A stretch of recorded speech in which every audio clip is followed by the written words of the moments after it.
Warning: this content may be upsetting or disturbing to some audiences. Dead Children's Playground. Let me tell you a story of the famous Dead Children's Playground in my town. An old playground that has been a staple in my town for as long as I could remember. I recall being 5 or 6 and sliding down on the many twisty slides and climbing up a plastic rock wall. Many kids played here, and for a small town like mine, it was often a social gathering for kids of all ages. Toddlers played during the day, while rebellious teens made their way to the swings at dusk to smoke cigarettes and fool around. The playground was nestled in a little clearing in the woods down a dirt path. Deep in the brush, a luscious stream flowed around the perimeter, teeming with tiny fish and frogs. The playground had its central play area, a long wooden platform of different levels, metal and plastic sides, different poles to slide down, a rock wall, monkey bars, and my favorite, the rickety jumping bridge. A couple of swings lined the base of the tree line near the stream's bank, and a lone water fountain off to the side. The water fountain has particular horror to me, as one of my earliest memories is running headfirst into the green metal base and turning my front tooth black as it decayed. Now, over the years, the playground has gone from one that was teeming with laughter and joy to one that is quite sad. A string of deaths littered the town over the years, often associated with the playground. Instead of its vibrant aura, the playground is now desolate, overtaken by nature, and downright dangerous. The rusty metal of the slides are sharp and jagged, that's packed with tetanus.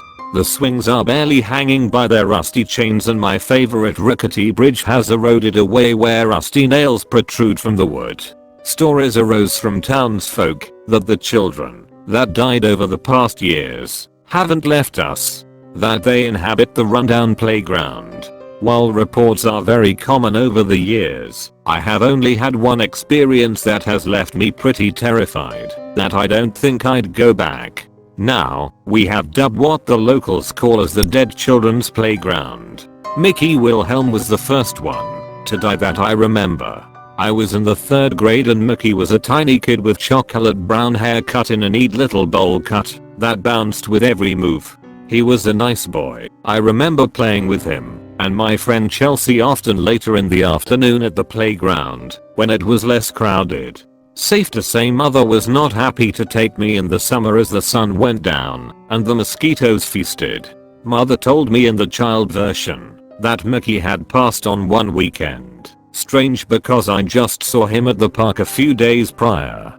I didn't press on. I remember just trying to comprehend what death was. When I was older and found out that he was found hanging from the swing set, I felt pretty sick that my mother would let me continue swinging on those swings when Mickey had hung from the beam right above me. Then, Teresa Espinosa died. I was in the 4th grade.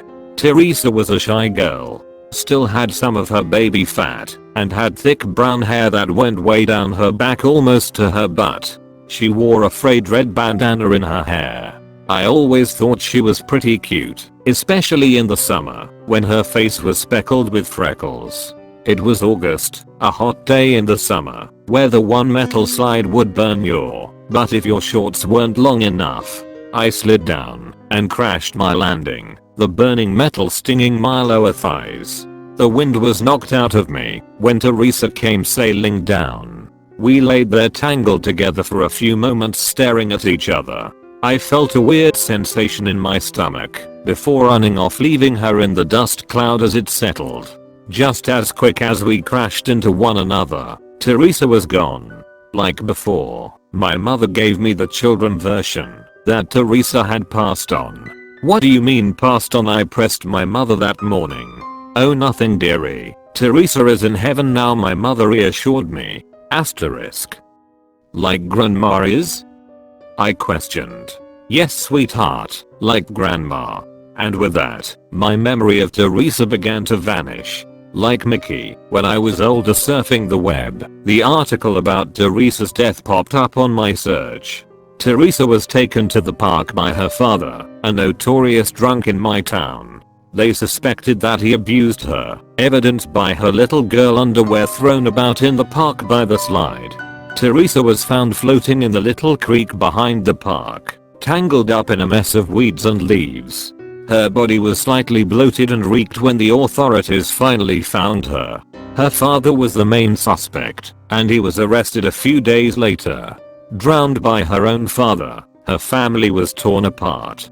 Now, as I'm sitting here writing this, as a 24-year-old woman, those are the deaths that stand out to me, but they are not the only ones. It seemed year after year at that point that some kid was dying at the park or near the park. After the 5th or 6th one, less and less people started going to the park and its maintenance went under. I wonder if the state was trying to deter people from going by, not upkeeping its maintenance. After years of desolation and avoidance of the townsfolk, only the most daring, and at times, being high schoolers would venture to the playground. This is where the ghost stories started, and Dead Children's Playground was birthed. Rumors were being spread that swings would start swinging on their own, that footsteps could be heard running along the rickety bridge. Laughter of little kids could be heard from somewhere in the woods. The worst one being the wet slaps of feet walking along the woods, many suspecting being the ghost of Teresa, restless after her father drowned her. I first went there about a year ago, after not having been back since Teresa was first drowned. My mother was always saying how dangerous it was, but that didn't stop me. I went with my first college girlfriend. We were walking around town late at night. The stars were high in the sky. I love living in a small country town. It doesn't take long before you're lost in the woods somewhere away from the rest of the world. Very peaceful, quiet. As we walked, we reached the old dirt path that lead to the playground. When I first saw it, all the good memories flooded back to me. Endless summers racing along the massive structure with my friends. I excitedly grabbed Emily's hand and raced down the path towards the clearing of the playground. The playground looked a lot smaller as an adult. Vegetation had really overgrown on the equipment. The moon rose high in the sky, reflecting off the metal slides that weren't rusted to hell. We sat cautiously on the swings that were still intact and talked more about whatever nonsense we were thinking. My mind hadn't even registered about little Mickey hanging from a noose right over my head years prior. We talked for hours, the sounds of crickets and other insects forming an orchestra in the deep woods that surrounded us. We talked about the story of me hitting my face into the water fountain, killing me tooth. Then, we started talking about the deaths, all the deaths and all the ghost rumors. I started feeling a little uneasy at that point. All the nostalgia was rushing out of me and being replaced with the dread that now defines this place. While we nervously tried to change the subject, Emily's head shot on a swivel towards the woods. "Did you hear that?" she nervously asked. I tried to concentrate. I could focus on the running water of the stream. "No, what did you hear?" I asked. "Sounded like footsteps. Could have just been an animal though," Emily assured herself. Probably asterisk, I shakily responded. I kicked off a little and pushed myself swinging in the air. A few more minutes went by of silence while Emily scanned the area. The ghost stories really seemed to be getting to her. I could see the fear rising in her. "There it is again," Emily shouted, standing up from the swing. I tried stopping myself short on the swing. What was it? "There's someone out there," Emily shouted. "Is anyone out there? Hey, anyone home?" Before she could get another word out, she was cut off by a creaky turning of the water fountain turning on. "What the hell is that?" Emily questioned, her water eyes reflecting anxiety in the moonlight. The water fountain rushed on, water spilling out from the sides of the tiny bowl. We both stood close to each other. I could smell the fear on her. Was that fear, or was that the sewage smell of the creek? The footsteps got louder, tiny and muffled as they emerged from the darkness of the woods. We called out again. No answer. The footsteps got louder. The water fountain flowed on, water spilling everywhere.